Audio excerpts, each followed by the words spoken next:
So The Wrath of Becky is a sequel from the previous movie called Becky, which was released in 2020, starring Kevin James and Lulu Wilson. And I highly recommend that you guys should watch the first one because the first one was really good.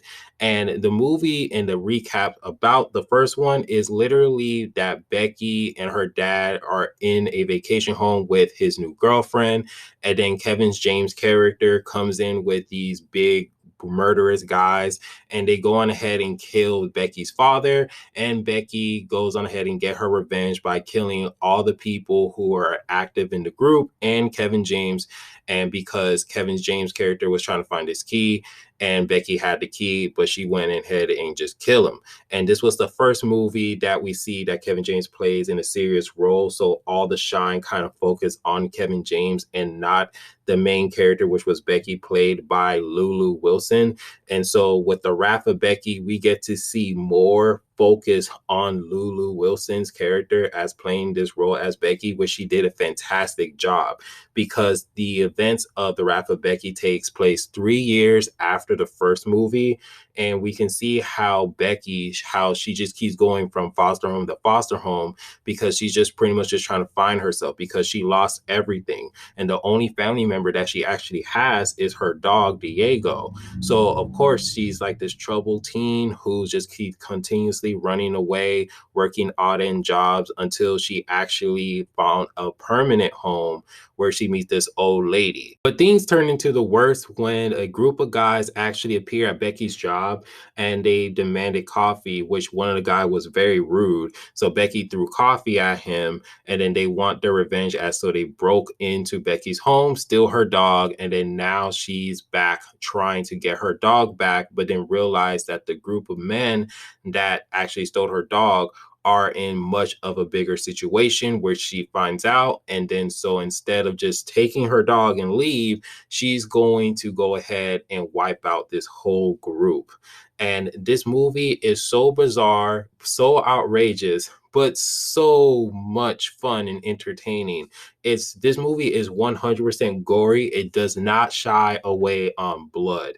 There is a whole bunch of bloodbath that's happening in this scene, and you actually appreciate Becky's character and how she's able to develop her character and her killing skills, because in the beginning of the movie we see Becky how she's continuously training because she's been on her road, been on her own, sorry, in the past 3 years. So she's training herself to like how to handle situations on her own. We see her doing cartwheels on walls. We see her throwing knives. We see her punching like the trees, making traps and trying to make sure that she doesn't fall for her traps. It was just a very great way to see how like Becky, how she's developing her skills, because in this movie, she activated her Home Alone skills, her John Wick skills, and just pretty much just how she just handles the whole situation was just very interesting. And I do like how there's two scenes, how we kind of see how she's planned on actually eliminating people. And it was very great to see like that mindset and see what she's thinking of when she goes in face to face with these people. This movie is very creative with the kills, and I really do like how Becky kind of was very creative with the kills compared to the first one, because the first one, she's just a little kid. She never experienced anything that happened. So when this movie, she's already experienced and already has PTSD. She already know what to do, and I really do like it. This movie actually has some funny scenes as well, and especially when it came down to certain characters. Shane William Scott, he's also in this movie, and he plays as the bad guy, and he did a fantastic job in his role. He actually feels like this is a person that you do not want to mess with. This is a person who's very unsettled and pretty much unstable, because even though he had like this calm demeanor, as soon as things doesn't go his way, he starts to show how dangerous he could be. And on top of that, throughout the whole film, he was trying to be reasonable with Becky. But then when Becky reveals like his plan and how she knows everything about it, then that's when we start to see the more violent nature of him and how much dangerous he could be, because he was just 100% dangerous and very serious. Like, this is a person that you do not want to mess with at all, or you do not want to be on his bad side because he was just a killer. But other than that, I had a great time in this film. This film was 100% entertaining. I enjoyed it. It got some good kills, some good laughs, and how creative it was. It just kind of just went with the theme of it because yes, the theme was a little bit outrageous, but at the same time, it just flowed naturally.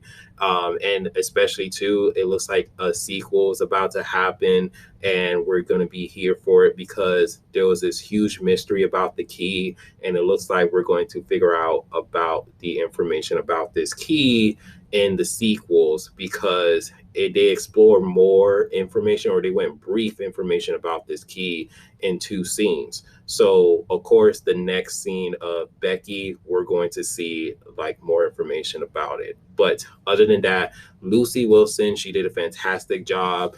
As always, she did an incredible job as Becky, and I can't wait to see more of this character and more of how this story is going to conclude. But other than that, let me know down in the comment section if you guys did watch this movie or you guys planning on watching this movie. Let me know if you guys saw the first one and how you guys think about the first one. And if you guys do like the video, please give it a like, subscribe, and remember, always be decent. This is the Monotone Man or Mr. Monotone, and hope you guys have a wonderful day and be decent. And yeah.